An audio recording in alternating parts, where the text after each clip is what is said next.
স্বাগতম। আজকের এই শান্ত যাত্রা শুরু করার আগে নিজের জন্য ছোট্ট একটি আরামদায়ক পরিবেশ তৈরি করে নিন। যদি সম্ভব হয়, ঘরের লাইটটি বন্ধ করে দিন, ফ্যানটি চালু করুন, অথবা আপনার পছন্দের নরম পরিবেশ তৈরি করুন। দরজা জানালাগুলো আলতো করে বন্ধ করে দিন, যেন বাইরের শব্দ আপনাকে বিরক্ত না করে। এবার আরাম করে শুয়ে পড়ুন। বালিশে মাথাটি রাখুন। আপনার শরীরের সমস্ত চাপ ধীরে ধীরে ছেড়ে দিন। দুই চোখ আস্তে করে বন্ধ করুন। ফোনটি পাশে রেখে শুধু আমার কণ্ঠস্বর শুনতে থাকুন। যদি এই গল্প শুনতে শুনতে আপনার ঘুম এসে যায়, তাহলে ভিডিও শেষ হওয়ার কোনো চিন্তা করবেন না। আজ আমরা একসঙ্গে পা রাখব মহাবিশ্বের এমন এক নিঃশব্দ যাত্রায়, যেখানে সময় যেন ধীরে ধীরে থেমে যায় আর অসংখ্য তারা নীরবে তাদের গল্প বলে যায়। তাহলে চলুন শুরু করা যাক।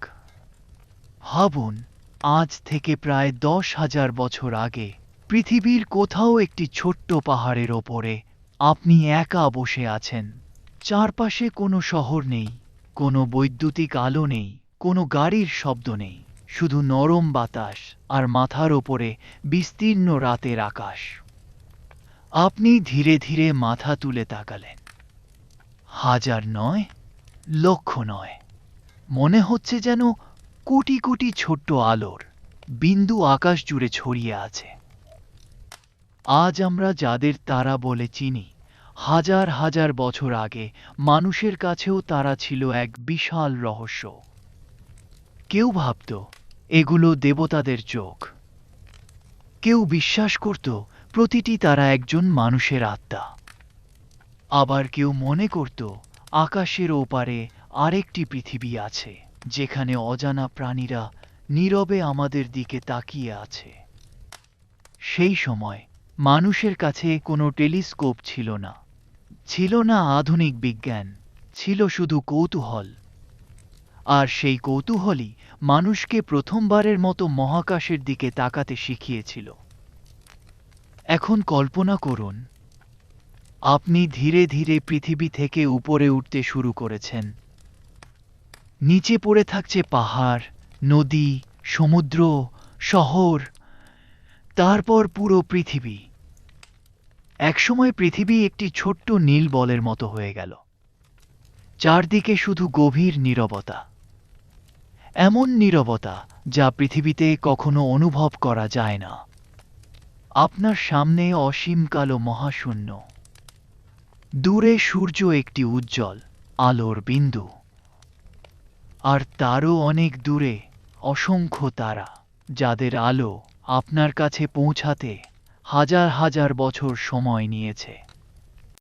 হয়তো এই মুহূর্তে আপনি যে তারাটিকে দেখছেন, সেটি আসলে অনেক আগেই নিভে গেছে। তার আলো এখনো শুধু পথ চলতে চলতে আমাদের কাছে এসে পৌঁছেছে। ভাবুন তো, আমরা কি সত্যিই বর্তমানকে দেখছি, নাকি আমরা প্রতি রাতে আকাশের দিকে তাকিয়ে অতীতকে দেখছি? এই প্রশ্নের উত্তরই হয়তো লুকিয়ে আছে মহাবিশ্বের সবচেয়ে সুন্দর রহস্যগুলোর একটিতে। আজকের যাত্রা মাত্র শুরু হয়েছে। সামনের পথে আমরা পৌঁছে যাব এমন সব নীহারিকার কাছে, যেখানে নতুন নতুন তারা জন্ম হয়। আমরা দেখব এমন অন্ধকার অঞ্চল যেখানে আলো পর্যন্ত হারিয়ে যায়, আর ধীরে ধীরে বুঝতে চেষ্টা করব এই অসীম মহাবিশ্বে আমাদের পৃথিবী আসলে কতটা ছোট। কিন্তু এখন কোনো তাড়াহুড়ো নয়, শুধু ধীরে ধীরে শ্বাস নিন আর মহাকাশের এই শান্ত নীরবতাকে অনুভব করুন। কারণ আমাদের দীর্ঘ যাত্রা এখনো সবে শুরু হয়েছে। ঘুমানোর আগে মহাকাশের এক রহস্যময় যাত্রা, তারার জন্মের নীরব গল্প। এখনো আপনার চোখ দুটি বন্ধই আছে। হয়তো এই মুহূর্তে আপনার শ্বাস আগের চেয়ে অনেক ধীর হয়ে এসেছে। কল্পনা করুন, আপনি ধীরে ধীরে পৃথিবী থেকে আরো অনেক দূরে ভেসে যাচ্ছেন। চারদিকে কোনো শব্দ নেই, কোনো বাতাস নেই, কোনো দিন বা রাত নেই, শুধু অসীম নীরবতা। এই নীরবতার মাঝেই সামনে ধীরে ধীরে একটি বিশাল রঙিন মেঘ ভেসে উঠছে। দূর থেকে দেখে মনে হচ্ছে যেন আকাশে কেউ নীল, বেগুনি আর সোনালী রঙের তুলো ছড়িয়ে দিয়েছে। কিন্তু এটি কোনো সাধারণ মেঘ নয়, এটি একটি নীহারিকা, মহাবিশ্বের সবচেয়ে বিস্ময়কর স্থানগুলোর একটি। এখানেই জন্ম নেয় নতুন নতুন তারা। অদ্ভুত না? যে জায়গাটিকে আমরা দূর থেকে শুধু রঙিন মেঘ বলে ভাবি, সেই জায়গার গভীরেই শুরু হয় একটি নতুন সূর্যের জীবন। হয়তো এই মুহূর্তেও আমাদের থেকে হাজার হাজার আলোকবর্ষ দূরে ঠিক এমন একটি নীহারিকার ভেতরে একটি নতুন তারা ধীরে ধীরে জন্ম নিচ্ছে। কেউ তার জন্ম উদযাপন করছে না। কোনো শব্দ নেই, কোনো আলোড়ন নেই। মহাবিশ্বে সবকিছুই ঘটে অবিশ্বাস্য ধৈর্যের সঙ্গে। লক্ষ বছর, কখনো কখনো কোটি বছর ধরে একটি তারা ধীরে ধীরে নিজের আলো খুঁজে পায়। ভাবুন তো, যে আলো একদিন কোনো অজানা গ্রহের রাতকে আলোকিত করবে, সেই আলোর যাত্রা শুরু হয় এমন এক শান্ত অন্ধকারের ভেতর থেকে।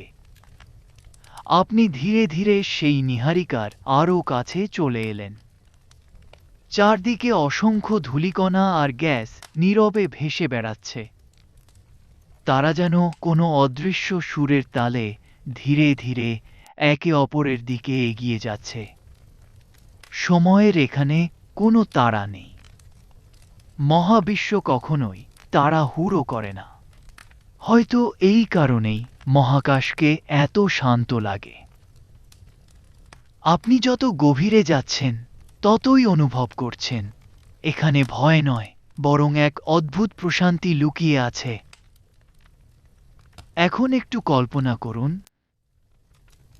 যদি মানুষ কোনোদিন এমন একটি নীহারিকার ভেতরে দাঁড়াতে পারত, তাহলে হয়তো সে বুঝতেই পারত না যে তার চারপাশে কোটি কোটি ভবিষ্যতের সূর্য তৈরি হচ্ছে। সবকিছু এত ধীরে ঘটে যে মুহূর্তের মধ্যে কিছুই পরিবর্তন হচ্ছে বলে মনে হয় না। কিন্তু মহাবিশ্ব জানে, পরিবর্তন সবসময় নীরবভাবেই শুরু হয়। আপনি আবার ধীরে ধীরে সামনে তাকালেন। দূরে একটি ছোট্ট আলোর বিন্দু জ্বলে উঠল। হয়তো সেটিই একটি নবজাতক তারা। তার আলো এখনো খুব কোমল, যেন অন্ধকারের বুকের ভেতর একটি ছোট্ট প্রদীপ জ্বলে উঠেছে। সেই আলো লক্ষ লক্ষ বছর ধরে আরো উজ্জ্বল হবে। আর হয়তো একদিন তার চারপাশে জন্ম নেবে নতুন নতুন গ্রহ। সেই গ্রহগুলোর কোনো একটিতে হয়তো থাকবে পাহাড়, নদী, সমুদ্র, হয়তো থাকবে কোনো নীল আকাশ। হয়তো সেখানে কেউ একদিন রাতের আকাশের দিকে তাকিয়ে ঠিক আমাদের মতোই ভাববে, আমরা কি এই বিশাল মহাবিশ্বে একা?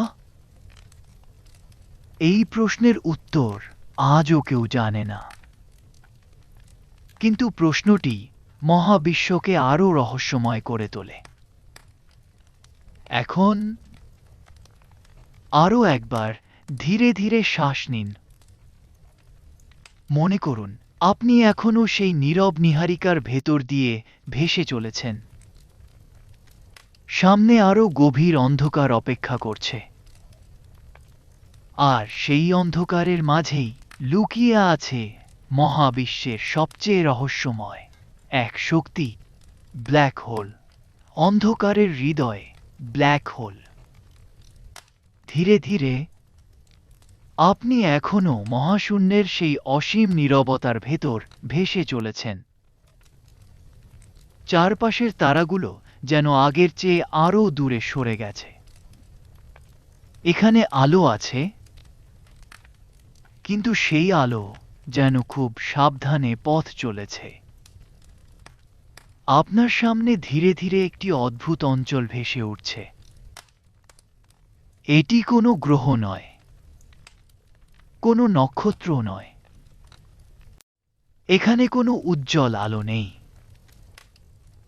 বরং চারপাশের আলো যেন একটি অদৃশ্য কেন্দ্রের দিকে ধীরে ধীরে বাঁক নিয়ে হারিয়ে যাচ্ছে। আপনি যতই কাছে যাচ্ছেন, ততই মনে হচ্ছে মহাবিশ্ব যেন নিঃশব্দ হয়ে পড়ছে। এটাই ব্ল্যাক হোলের রাজ্য। অনেকেই ব্ল্যাক হোলকে মহাবিশ্বের সবচেয়ে ভয়ঙ্কর জায়গা বলে, কিন্তু আজ আমরা তাকে ভয়ের চোখে দেখব না। আজ আমরা তাকে দেখব এক রহস্যময় নীরবতার মতো। একসময় অনেক বড় একটি তারা তার জীবনের শেষ প্রান্তে পৌঁছেছিল। লক্ষ লক্ষ বছর আলো ছড়ানোর পর তার ভেতরের শক্তি ধীরে ধীরে শেষ হয়ে যায়। তারপর এক অসাধারণ পরিবর্তন শুরু হয়। তারাটি নিজের ওজনেই ভেতরের দিকে ভেঙে পড়তে থাকে। আর একসময় জন্ম নেয় এমন এক অঞ্চল যার আকর্ষণ এতটাই শক্তিশালী যে আলো সেখান থেকে ফিরে আসতে পারে না। ভাবুন, যদি আপনি অনেক দূর থেকে একটি ব্ল্যাক হোলের দিকে তাকান, তাহলে হয়তো সেটিকে দেখতেই পারবেন না। আপনি শুধু দেখবেন চারপাশের তারা আলো অদ্ভুতভাবে বেঁকে যাচ্ছে, যেন মহাবিশ্বের কাপড়ে কেউ আলতো করে একটি গভীর ভাঁজ তৈরি করেছে। এখন কল্পনা করুন, আপনি নিরাপদ দূরত্বে দাঁড়িয়ে সেই দৃশ্য দেখছেন। কোনো শব্দ নেই, কোনো বিস্ফোরণ নেই, শুধু ধীরে ধীরে ঘুরে চলেছে আলো, গ্যাস আর ধূলিকণার বিশাল এক বৃত্ত। বিজ্ঞানীরা একে বলেন অ্যাক্রিশন ডিস্ক। দূর থেকে এটি দেখতে অনেকটা জ্বলন্ত আলোর নদীর মতো। অদ্ভুত সুন্দর। মনে হয় যেন অন্ধকারের চারপাশে আলো একটি চিরন্তন নৃত্য করছে। এই দৃশ্য হয়তো মহাবিশ্বের সবচেয়ে শান্ত অথচ সবচেয়ে রহস্যময় দৃশ্যগুলোর একটি। এখন আরেকটি বিষয় কল্পনা করুন, যদি সময় এখানে পৃথিবীর মতো না চলে। বিজ্ঞান আমাদের বলে খুব শক্তিশালী মহাকর্ষের কাছে সময় ধীরে চলতে পারে। অর্থাৎ আপনার কাছে কয়েক মিনিট মনে হলেও পৃথিবীতে হয়তো কেটে যেতে পারে অনেক বছর। কি আশ্চর্য, তাই না? মহাবিশ্ব যেন আমাদের সব পরিচিত নিয়মকে নতুন করে ভাবতে শেখায়। আপনি এখনো নিরাপদ দূরত্বে আছেন। ব্ল্যাক হোলের অন্ধকার আপনাকে ছুঁতে পারছে না, বরং মনে হচ্ছে আপনি মহাবিশ্বের সবচেয়ে নিঃশব্দ স্থানের সামনে বসে আছেন। চারদিকে শুধু অসীম নীরবতা। মাঝে মাঝে দূরের কোনো তারা ক্ষীণ আলো ছড়িয়ে জানিয়ে দিচ্ছে মহাবিশ্ব এখনো জেগে আছে। এখন ধীরে ধীরে একটি গভীর শ্বাস নিন। অনুভব করুন আপনার শরীর আরো হালকা হয়ে এসেছে। মনে হচ্ছে যেন আপনিও এই অসীম মহাশূন্যের একটি শান্ত আলোর কণায় পরিণত হয়েছেন। কিন্তু আমাদের যাত্রা এখানেই শেষ নয়। ব্ল্যাক হোলেরও বহু দূরে রয়েছে এমন কিছু যা হয়তো আরও বেশি রহস্যময়। সেখানে কোটি কোটি গ্যালাক্সি একসঙ্গে ভেসে চলেছে। আর সেই সীমাহীন অন্ধকারের শেষে লুকিয়ে আছে একটি প্রশ্ন, এই মহাবিশ্বের কি সত্যিই কোনো শেষ আছে? সেই প্রশ্নের উত্তর খুঁজতেই আমরা এগিয়ে যাব পরবর্তী পর্বে। হয়তো আপনি ইতিমধ্যেই ঘুমিয়ে পড়েছেন, আর যদি এখনো আমার কণ্ঠ শুনে থাকেন, তাহলে আশা করি এই মহাবিশ্বের শান্ত ভ্রমণ আপনার মনকে প্রশান্ত করেছে। মনে রাখবেন, প্রতিটি রাতেই আমরা থাকব আপনার পাশে, আপনাকে একটি শান্ত, সুন্দর এবং আরামদায়ক ঘুম উপহার দেওয়ার জন্য। যদি এই গল্পটি আপনার ভালো লেগে থাকে, তাহলে ভিডিওটি লাইক করুন এবং সাবস্ক্রাইব করে আমাদের সঙ্গে থাকুন। আপনার জন্য রইল একটি শান্ত রাত, গভীর ঘুম এবং আগামী দিনের জন্য সুন্দর একটি সকাল।